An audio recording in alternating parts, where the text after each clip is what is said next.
Nous sommes toujours à la remise des dossards en compagnie cette fois-ci de Vincent Rivoire, un Toulousain. Donc Vincent, donc ce sera la deuxième fois que tu viens ici.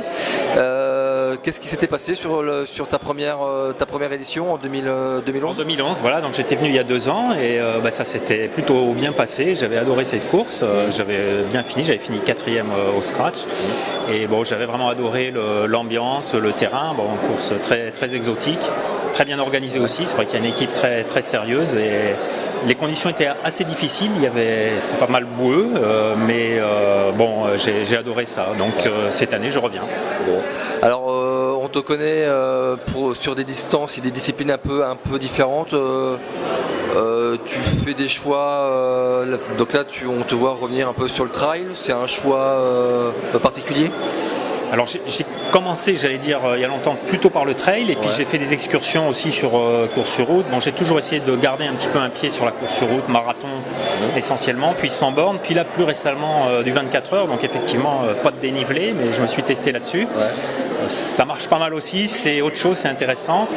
Et donc là je reviens un petit peu sur le trail, mais je vais rentrer en équipe de France dans 24 heures, donc je vais y aller un peu plus mollo sur le trail parce qu'il faut que je me garde pour les épreuves importantes.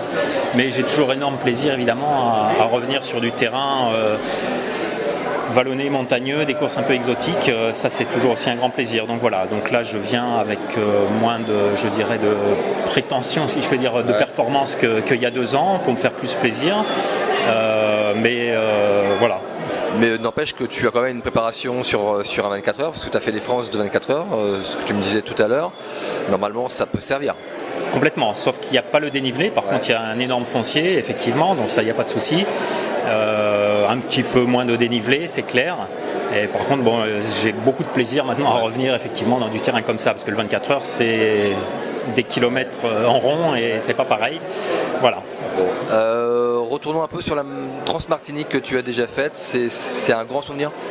Oui, c'est vraiment quelque chose d'assez extraordinaire. Bon, j'étais arrivé quelques jours avant la course, j'ai fait 1 ou 2 petits repérages et puis j'ai profité aussi de l'île, aller faire un peu de canoë dans la mangrove, enfin découvrir la mer Martinique.